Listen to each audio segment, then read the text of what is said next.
สบายดีและสวัสดีพี่น้องเบิดสุขุสุขคนบ่ว่าสิเป็นทางฝั่งไทยหรือว่าฝั่งลาวหรือว่าอยู่ต่างประเทศพี่น้องยินดีต้อนรับเข้าสู่ช่องเบาเตยซันแนลคือเก่าเด้อพี่น้องมื้อนี้เบาเตยสิพาพี่พาน้องมาเบิ่งว่าเงิน50 บาทได้หยังกินแหน่เนาะพี่น้องเบาเตยมาเฮ็ดงานอยู่ไทยครั้งแรกมาเบิ่งกันว่าการใช้ชีวิตของเบาเตยแต่ละมื้อมีหยังแหน่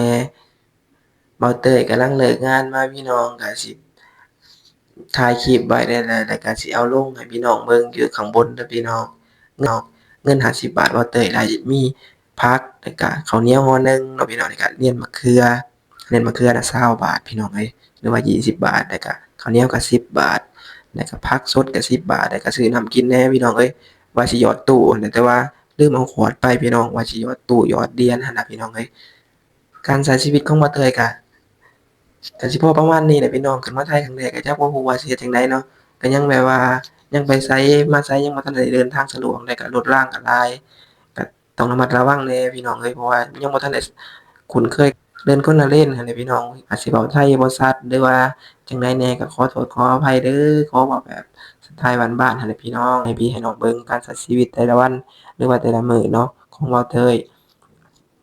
เงิน50 บาทก็สิได้ประมาณนี้แหละพี่น้องบางมื้อก็ได้ซื้อปลาทูทอดหรือว่าข้าวเหนียวจ้ำแจ่วบักพริกบ่เตยมักแบบว่าบ้านๆบ่เตยเป็นคนบ้านนอกพี่น้องเอ้ยบ่ได้อยู่ในเมืองหาเช้ากินค่ำหั้นแหละพี่น้องบางมื้อก็อดๆอยากๆก็เลยดิ้นรนเฮ็ดจั่งใดบ่เตยได้ออกโรงเรียนพี่น้องเอ้ยออกโรงเรียนจบม.4จบไปก็บ่เตยบ่มีคนส่งเสริมแหน่ปานนั้นเด้อพี่น้องบ่มีคนแบบว่าอีพ่ออีแม่เพิ่นก็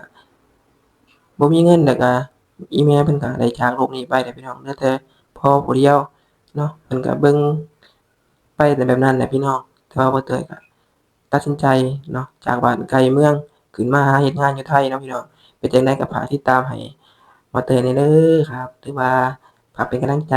พิมพ์ข้อความมาจั่งใดก็ขอขอบอกขอบใจพี่น้องเบิดสุขุทุกคนเด้อครับขอบคุณหลายๆครับบ๊ายบาย